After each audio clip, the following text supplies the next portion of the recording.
Beyond IRCAD. Surgical Journeys. Hello, everyone, and welcome. Welcome to the show. This is the IRCAD podcast, the podcast where we dive deep into the lives and careers of successful surgeons from all around the world. We're recording from the IRCAD studio in Strasbourg, France. My name is Chris. I'm your host. I'm very happy to be here, and today we have an incredibly special guest joining us. He's dedicating his career to transforming lives and pioneering medical advancements. He's also played a significant role in guiding the next generation of surgeons through education and training.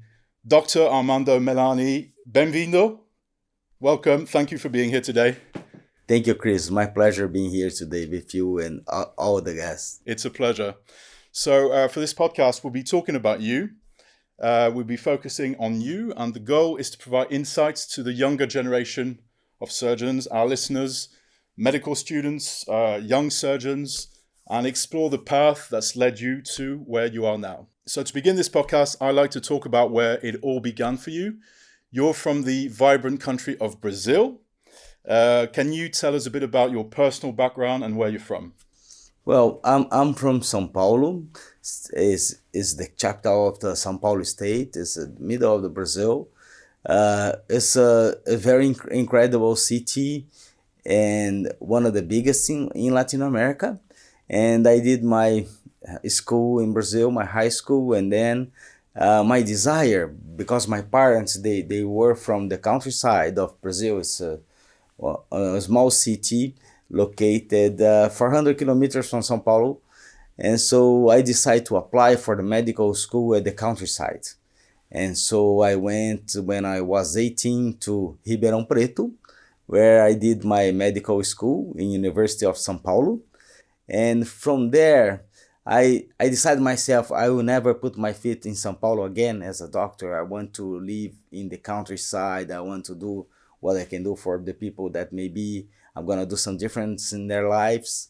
And I did my residency in Ribeirão Preto, and from there I received an invitation to work in Barretos Cancer Hospital, now Hospital do Amor. This is the Love Hospital. And my life there was surprising because this Hospital do Amor starts as a small hospital and attending maybe 200 patients per day. And wow, in all of this 20 years, several things happen. Nowadays, we have more than 3,000 patients a day. Wow. And this is the largest cancer hospital in Latin America, where we could apply everything that, all the principles that you have in your life. So we could do that.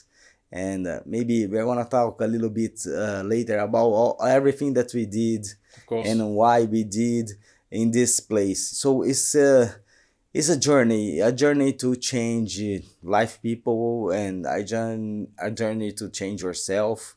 I believe so. And wow, for me to be a surgeon was a childhood dream, because my sister, she complains with me until today.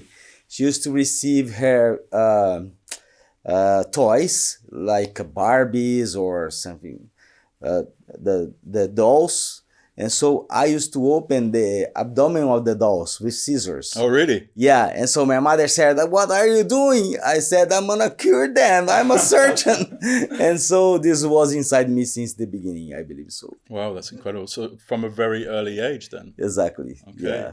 And was there maybe a specific event or maybe a person around you that really sparked your interest in surgery? Well, in my family, we have no doctors. Okay. And so, but there was a guy a neighborhood that we call, I call him as an uncle. Unfortunately, he passed away some years ago. He was a vascular surgeon, and he was a father, one of the great friend that we had. Our families, we worked always together. Maybe that time I had maybe 5 to 4 years old. And so seeing him, and he was very kind. He brought me into the hospital when I was very young. He gave me some ideas about the work, and he was a very kind man. And so maybe he was the first one who inspired me to be a doctor. I understand, yeah. And when you decided to pursue medical studies, was your family supportive of that decision? Well, I always said to them that in my life, I decided very, very early to be a surgeon. When I was into the medical school, my focus was to be a surgeon. That was From the very beginning. from the very beginning. I never have doubt from what I should do or what I'm gonna do. Was my desire. Okay. And as all kids, so the other things is to be a airplane pilot, no, jet pilot. But Really? this is not possible. And so to be a surgeon, maybe it's an easy career to follow. Yeah. Well, we can discuss that because being a surgeon is very demanding as well. And, it's quite similar, controlling. Nowadays, we play as a similar.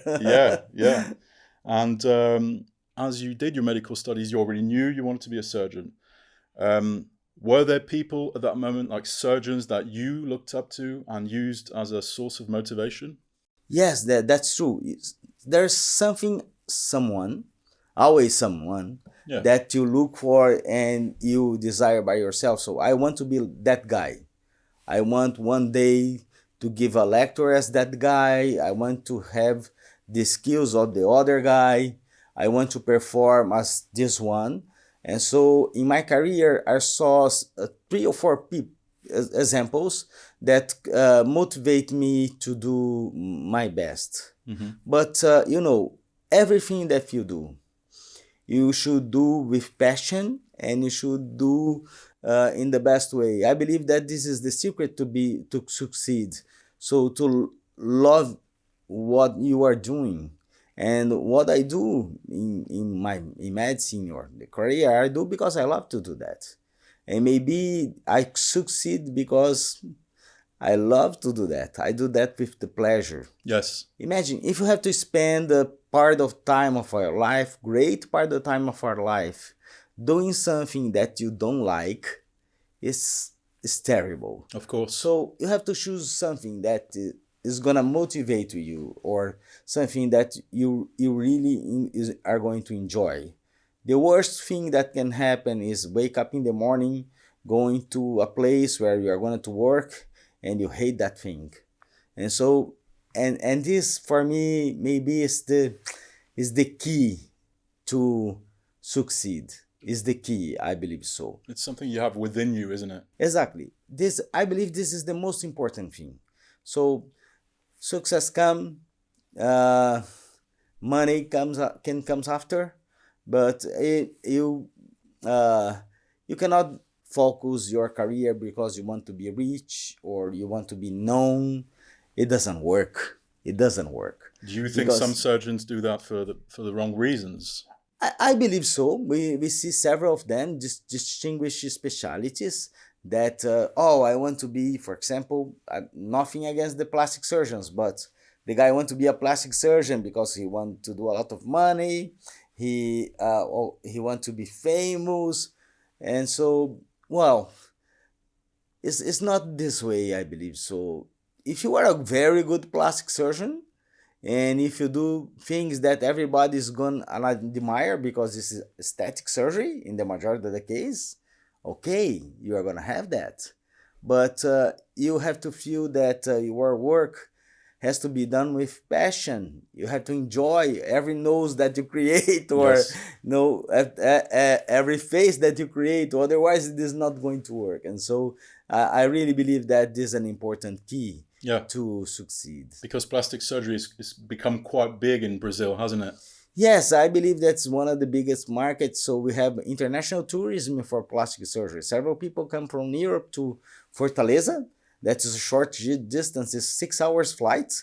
I have friends in Fortaleza with big plastic clinics. In my flight coming back here, there was a girl just beside me She just had a plastic surgery in Brazil. Oh, wow. Well, there you And go. she was returning and she said, "Can you catch my luggage?" "Yeah, of course I can." "Why?" "Because I did a plastic surgery. I cannot wow. move." "Okay." Okay, well, there you go. Yeah, it's very common then. It is. Okay. It is. And why did you choose to pursue colorectal surgery as a specialty?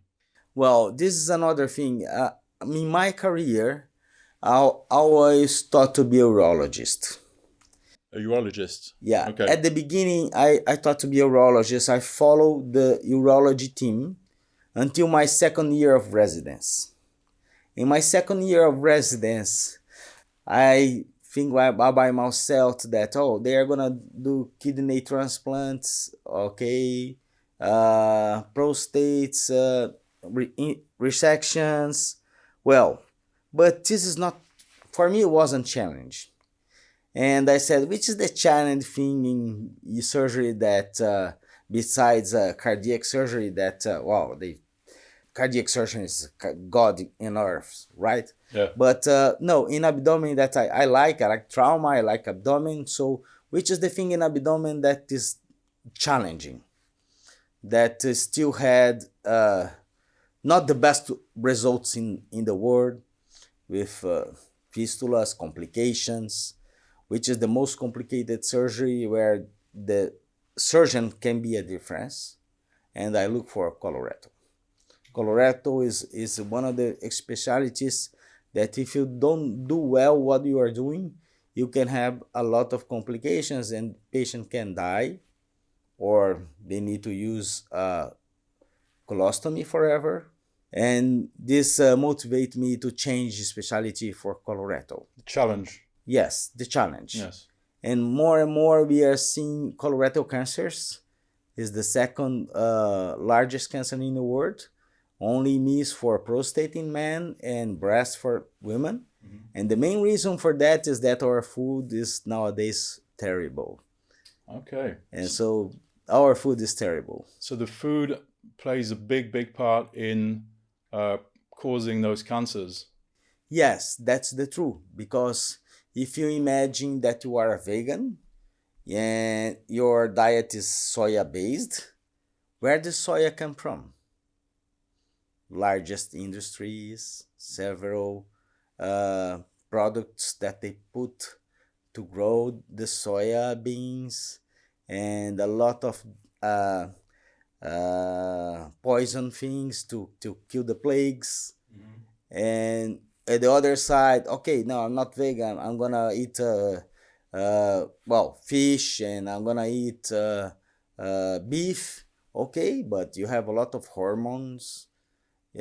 Fish nowadays, they are not fishing anymore. They are creating the fish. And so we have farm for fishes, for seafood. So what are we supposed to eat?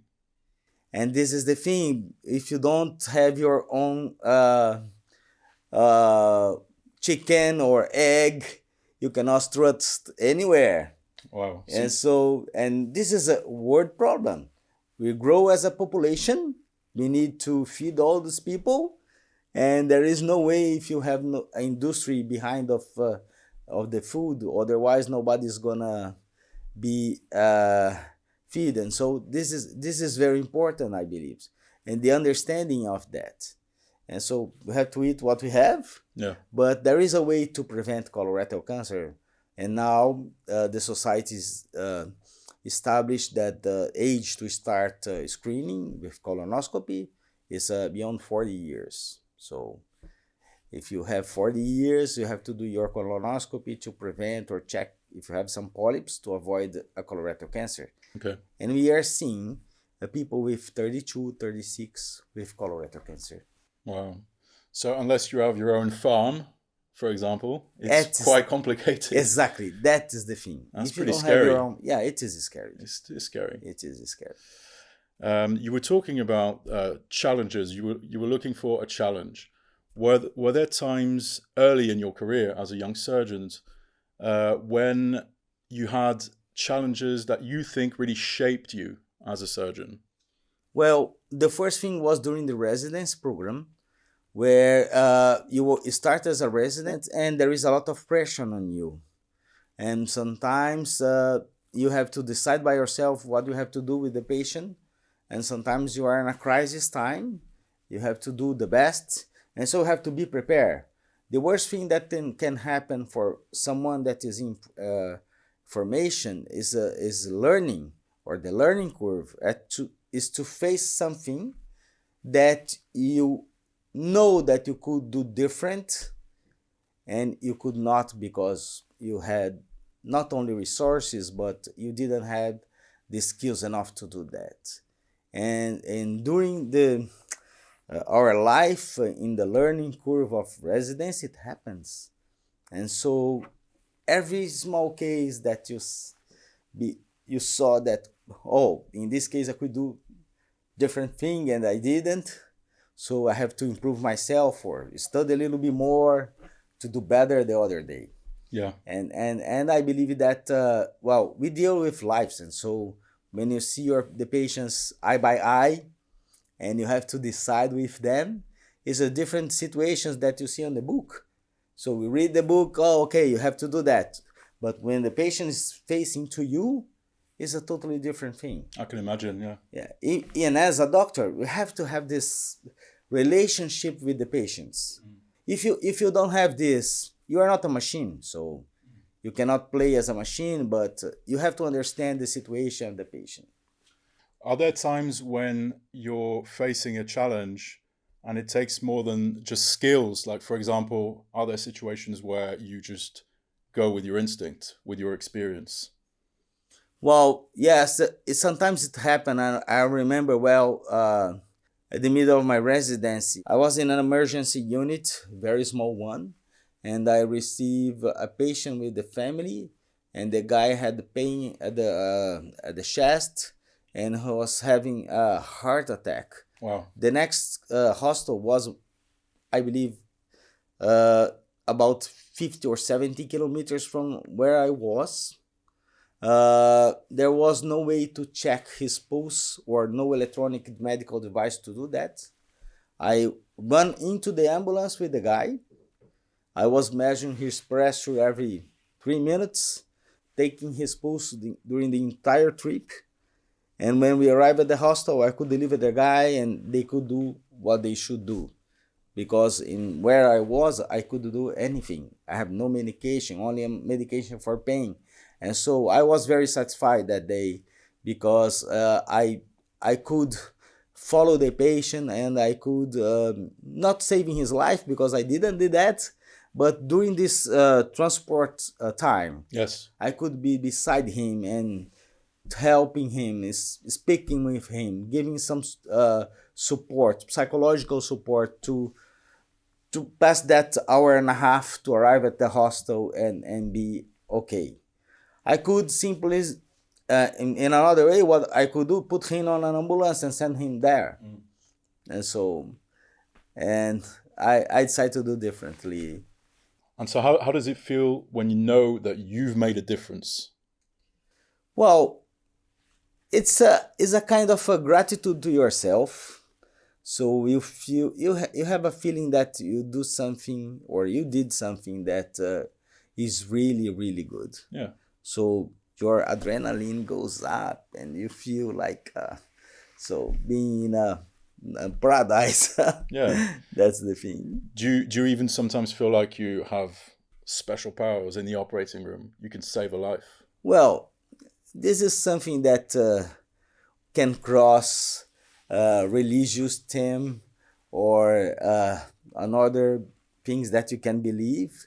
But every time that we are in the OR, we have the abdomen open. We are inside of the patient because he allows us to do that.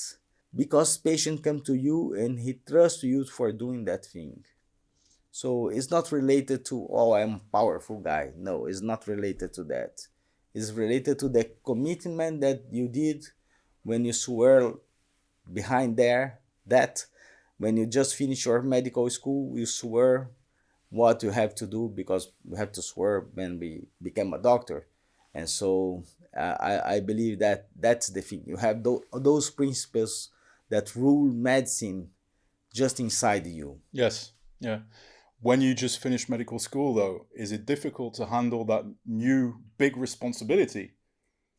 Well, and I believe the medical school you don't feel that, but at the end of the residence you feel that. Yes. Because during the residence you are the first year resident, you are nothing. At the end of the resident you are God. But the day that you finish your residence, you are nothing again.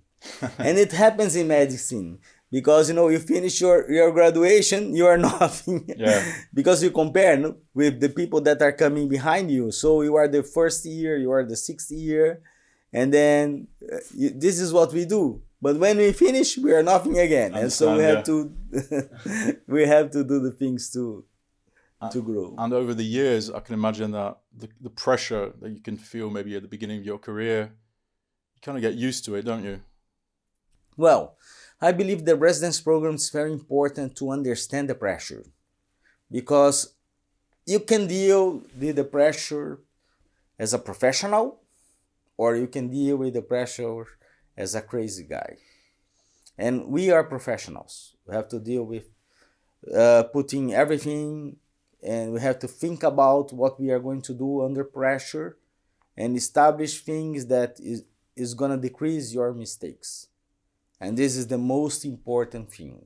You have to remain under control. Exactly. You have to be under control. Okay. And so you're also involved in training and education. We're here today at the IRCAD studio. We were just talking about this before the show. You've been coming here for a long time now, since 2011, as an expert. So that's 12 years, which is amazing. And you're one of the colorectal courses directors. What does that educational aspect represent to you? Well, when I finished my residency, there was no laparoscopy. It was just beginning. And so after my residence, I have to look for a course where I could be training laparoscopy. And when you go to your life, so you have to see the patients. How can you explain to the patients that you are going to do something that you are not used to? And so have to go to courses and be trained to feel confident enough to do or implement new technologies. And I was fortunate because at the beginning of the laparoscopy, everybody was beginning. So there was not too much rules for the things that people were doing. And I could see things and I could understand things that should be done and should not be done. So we start to do colorectal surgery in Brazil very early, and I have two guys that guide me into this time, and those guys were Brazilian surgeons, and was Luiz Claudio Pandini and Professor Sergio Regadas, and at the beginning they catch my hands and they teach me. I feel that I was in residence again. Yeah. I feel very confident because someone could come and support me. So from there, after some years, of course that you are doing good things, but you want to improve. And where is the best place to go to learn and improve? France, IRCAD France. I came here in 2006 as a student. That's incredible. Yeah, and I saw that time there was a great surgeon, great friend that is one of, I believe it's still my mentor, is Joël Leroy. And this guy, he performed in an amazing way. I was really impressed with what he was doing. And I feel that I have something very similar from what he was doing. And that course, Bill Hild, that's still coming to our courses, yes, was here. And he was explaining about the embryological planes, everything that is related to colorectal surgery. And so I said, okay, we were doing courses in Brazil that time. We were teaching people since 2004. But this is a kind of, you have a stone and you shine those stone after. And so the shine is a little bit different. So you have a diamond and it's something that should be polished to be okay. And so, and this was my feeling when I come here. I was polished. And so, and from there, we start to do courses, and I wonder that, if I have to do something in Brazil, I would like to have a training center exactly as I saw in France. And so that's what happened. Exactly, that's what happens because we could bring here the big boss of our hospital that support all the minimally invasive surgery, laparoscopy, because we're not reimbursed for that. But as he believes that was a good thing for the patients, he said, "I don't care, I'm gonna pay." Yeah. So you can start doing that. You have to teach that people to do that, because we can be a good surgeon, we can be skilled, but you have a limited patients to treat in your life. If you can be generous enough to share what you know, through the other hands, you are going to treat more and more patients. That's a great mentality, of course. And this is what we did. And so we start to teach people to do what we were doing and sharing these ideas, and more patients could be benefit from that. Yeah. And this is what IRCAD did along all those years. Yeah. Sharing and teaching people, and very important experts in the lab, teaching how to suture, how to do a knot. So Joel Leroy himself was in the lab. So several professors. Big names. They are big names are in the lab. If you want to be taught by a big name, Javier Aracil, so Masaki Ito, they are in the lab teaching transanal surgery. So there is no place where you can be taught by these big fishes in other place besides here. And you're now a big fish yourself. So 2006, first course as a participant, and then 5 years later, you're an expert. So that's pretty amazing. It's an amazing evolution, isn't it? And so you've become the mentor. And how did that feel, to be in that position, no longer a student, but a mentor? Well, I believe that is something that can happen if you do a good things, and you want to share what you are doing. It happens one day is that the feeling of helping people to do their best, and you look them, you see, oh, this guy is gonna be maybe better than I, and I want to see him growing, because I believe that life is like a sea. You can surf just one wave, and you have to teach someone to surf the another one that's coming behind you, because you are going to surf just one. Yeah. So, and this is what I think about it. We have to teach or have someone to renovate, or someone that can replace you in the future. I don't believe that if you are a boss of a place, and this place can only work with the boss present. It has to work without the boss. It doesn't matter. And so, because you know that people that belongs to your team are committed with your thoughts, the things that you believe, and you have to have people with the same thing, same believers. It's a great mentality. Passing on knowledge. Sometimes, you hear people saying that there's also quite a lot of ego in the world of surgery. And what do you think about that? Well, when we manage those courses, we see big guys with big egos. But at the end of the day, we know that this is not important. It is important what the guy can do, because this is one of the things that happen we discussed with big guys that they had the ego in the past. They were big guys in the past, and today they lost their position. They are nothing. Yeah. On the other hand, you see big fish, humble guys that were big fish in the past.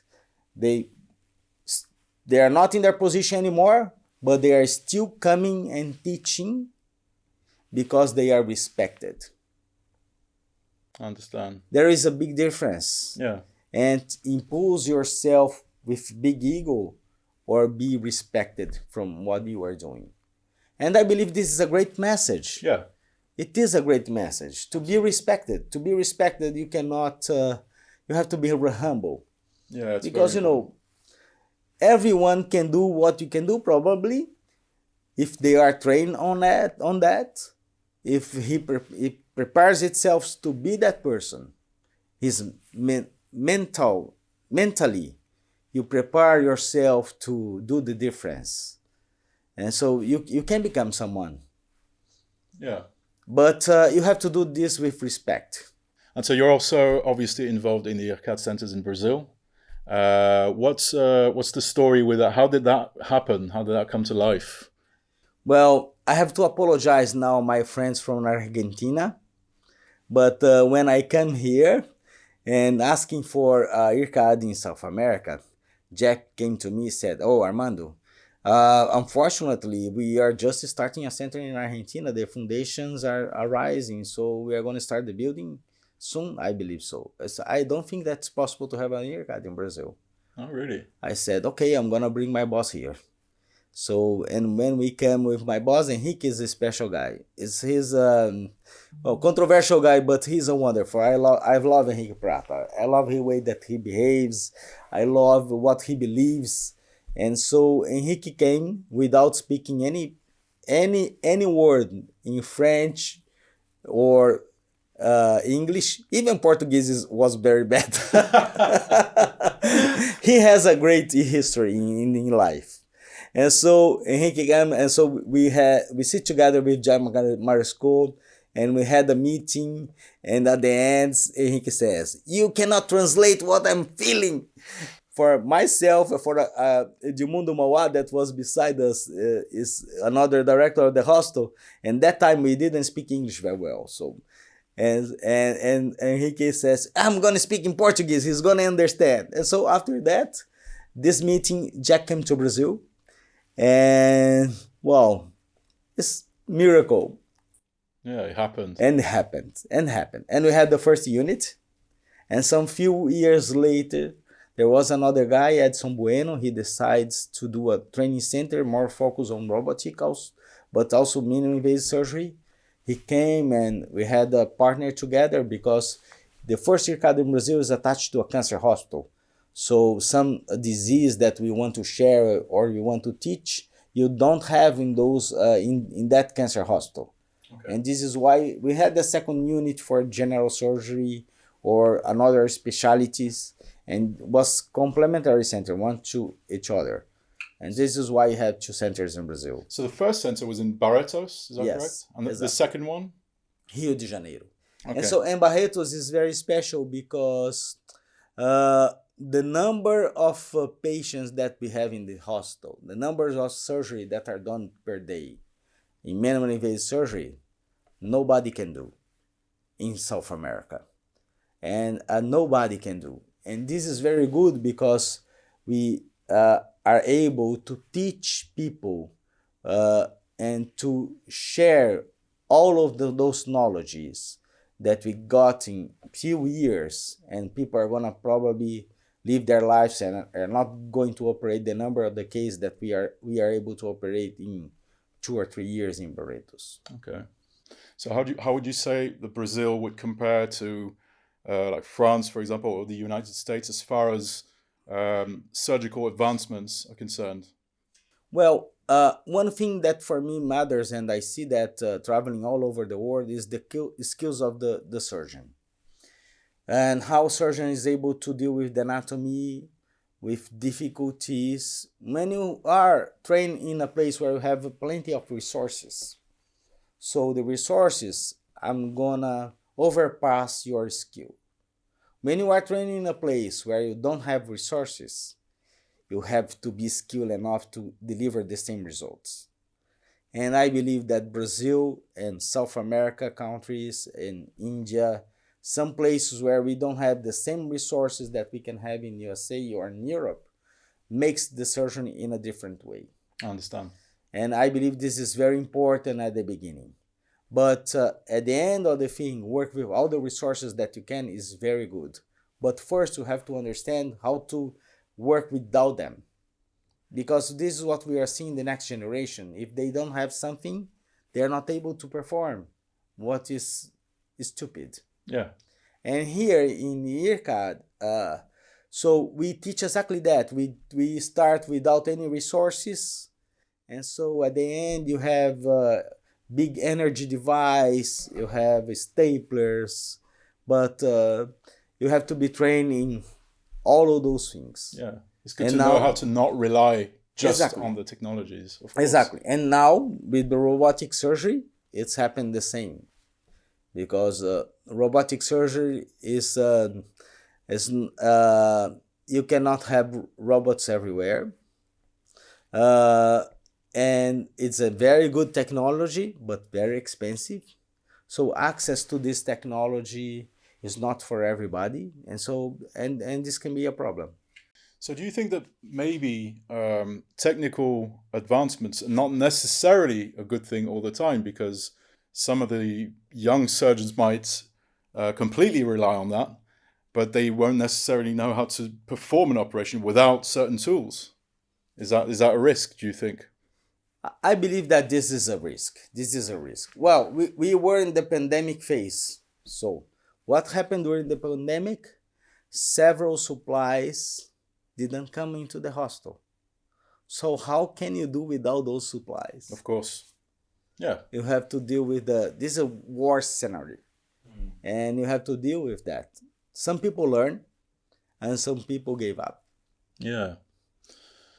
And so you've traveled a lot, obviously, and do you think that seeing surgeons from different countries perform, has helped you acquire different perspectives for certain procedures, for example?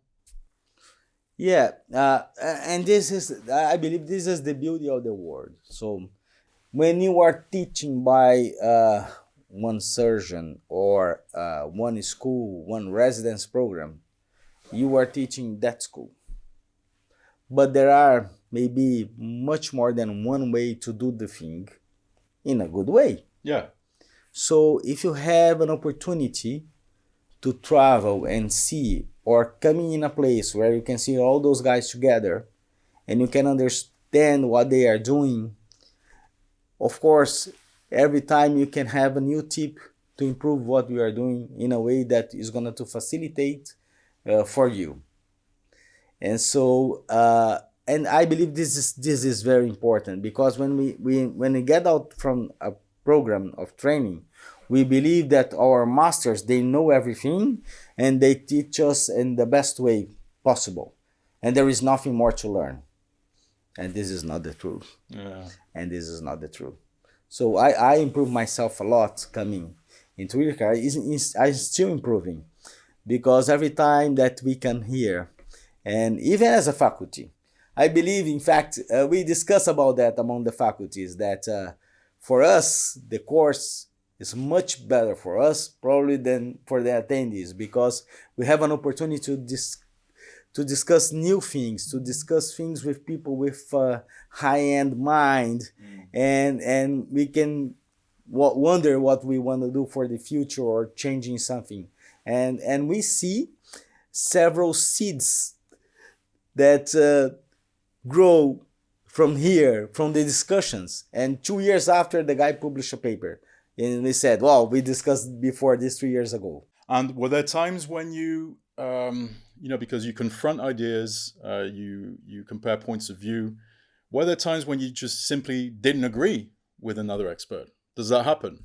That happens. Yeah. Sometimes often. So how do you deal with that? Well, in life, there's a difference. So you can believe in something or you cannot.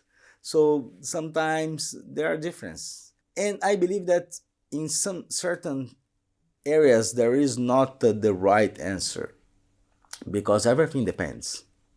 Everything depends on the environment, depends of the resources, depends how you can deal with the patient, how the patients behave, because populations, they behave different. In Brazil, for example, they are God believers. It's difficult to speak about death. It's difficult to speak about complications. Mm-hmm. In US, you come directly and you said you have 6 months of life. So populations react in a different way. There is a type of disease that we remove the rectum, or we can put a colostomy, or we can do the anastomosis, the reconstruction. But the reconstruction has not good functional results. It means that patient's gonna use dippers for, he's not going to have any control. But some people believes that it's better to use a dipper instead of using the colostomy, because their a corporal image, because the things that they believe, and so. And depends on the context. Depends on the context, exactly. And so if you are dealing with a doctor that belongs to a place where it's cha-cha-cha, yeah, and in your place is not like this way, you cannot agree with something that he is doing. And so that is the thing. I'd like to talk a bit about the friendships and the camaraderie that exists between surgeons. I've witnessed that several times here at IRCAD. When you guys get together, you're also like a group of friends, aren't you? And do you think that maybe it's because you all have such a huge responsibility that you understand each other, and it's like a special bond between you? Well, Chris, I believe that's a little bit more than that. I believe that is related to a family feeling.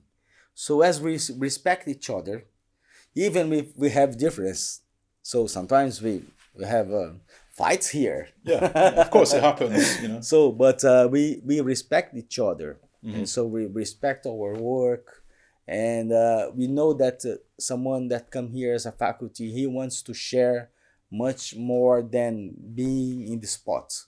And so it creates really this kind of a binding thing where we start to be used with each other. Yeah. And so when we come to a course and someone is missing, so there is a feeling that, well, what happened with that guy? We look for the guy. So and I believe this is a kind of feeling that you cannot see during the congresses or during the meetings. But when we are together in one meeting, for example, sometimes we go to the same meeting, so we act as a family over there. We go out for parties, for lunches. We like to enjoy each other, to discuss. I believe that you have the opportunity to be with people that are brilliant minds, and so you have an opportunity to be with them, to learn from them, and to share with them. I believe this is something that is very special. It's a great human experience, isn't it? Exactly. When you become part of the family, it's something that you are accepted by the family because you behave like that. It's just, well, I remember the first time that I came as a faculty was a little bit strange, because you said, well, Brazilian surgeon in the middle of those big sharks, what I'm doing here. But with the past of the years, you know that everybody can have a place if you do what you are doing well. Could you have imagined, even in 2006 as a course participant, that you'd be there going out with them, partying, and was that something that you envisioned, or? Yeah, exactly. Well, in IRCAD we have for every course is one dinner with the experts and the attendees.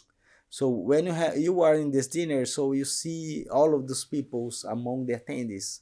And in 2006, I was one of them. So you can sit beside of big guys, and so it's a real experience. But when you become part of these things that you are with them all the time, so it's a. And when I was in 2006, I never imagined that it could happen for me. Yeah. In fact. Yeah, it's incredible. It is incredible. Yeah. And how important is it to do these things, to blow steam and to relax, because you have a very, very demanding profession and lifestyle. How do you find that balance between your professional life on one hand and your personal life? Well, I believe that this is very important because we are humans beings. We are humans. So we should have a balance. It is important to have a balance. Something that you like to do besides your work. Some people love so much their work that for them the work is vacation. So, but there is a time where if you have a family, and family is gonna suffer with that, and so you have to see the other side also. And so it is important to understand that you have to have a balance. There is it's very important to have escape route. It means that you do something that really you like outside of the work. Outside of the work. What is your escape route? Well, I play golf. Okay, that's great. Do you just practice on your own or play with other? Yeah, against other well, people? I when I have time during the weekend, I play golf, and I love to that. Why I decide to use as golf the way to get out of my work, because you are in at least 4 hours in a place where usually is a huge and amazing and beautiful garden, and the golf course is always a place where you are totally disconnected from the world. You turn off your cell phone, you are with friends, Yeah. and sometimes you play with big sharks from other areas that you didn't know, but everything that matters there is the ball and the hole. Do you get competitive though, or is Yeah, it? sometimes, yeah. You can be competitive. Yeah. Some people like to bet a little bit just to Aha. improve. So, but we bet what we bet. We bet one beer. Okay. We bet something like a tea. Yeah. So It's harmless. exactly. It's harmless. It's just to improve the business Yeah. and of the sport, and at the end of the day, so you are relaxing. And golf has 18 holes, but there is a 19 hole. 19 hole is where everybody get together to have a drink, to relax, to have conversations, and so this is where we relax ourselves. And nowadays, men and women are playing together, so you can have a mix of everybody. In the past, it used to be only men's or gentlemen's club. Nowadays, it's open, so it is funny. And for me, the golf is the way that I could put my mind in order. Yeah. And I also like to travel. So when we are in the golf course, we never think about work. When we are traveling, even if it's for work, you can disconnect a little bit when you are in the plane, or when you go to see some places that you never saw, like a tour. I went to Japan. I remember the first time I was walking into the shrines and seeing that beautiful things with more than 500 years. Wow. And so, and you know what happens? Thoughts are going to pop up. And so you start to thinking about the technique, you start to think about things that you can improve, and you have to take notes. And so it is crazy. It never happens in the golf course, but every time that I'm outside of my day, just doing something that I'm not using to in a travel usually, and a lot of things pop up. So But that's because you're passionate about this. Yeah. probably, Yeah. Yeah. How do you handle all the traveling? With you being away from your family a lot throughout the year. Is that something that's hard to handle? Well, my kids complain a lot. They used to complain, but now they are used to. But what we do sometimes, depending on the place where we are going, we extend 1 week more with the family for vacations, so everybody gets happy. And I believe that this is an important thing. Of course. So, of and course. and there is another thing, that is when you are traveling with for work or friends, you have an experience with restaurants. You have some experience that is not you cannot how can I say forget. For example, you cannot some experience that are very special. Yeah, of course. Yes, very important, to have that balance anyway. So, this show is aimed at young surgeons and medical students as well. So we need your words of wisdom. What would be the one best piece of advice you could give to our listeners today? choose something that you are gonna do with passion. Be respectful. Yes. Understand that you have someone besides you that has not the same desire or not the same skills, and understand that if you can help someone is the good way to do, but you have to do with passion. I believe this is the most important thing. Passion. Passion. Yeah, absolutely. Passion is everything. That's very wise. Absolutely. What's next for you? What are your next projects for the future? Well, we never know. You never know. It happens sometimes, but we never know. I'm very excited because IRCAD is expanding. We have Africa where we can help. There is China, USA, maybe India, several places where we can go and share and know more people. I believe this is an exciting in the world of surgery. It's very exciting, very promising indeed.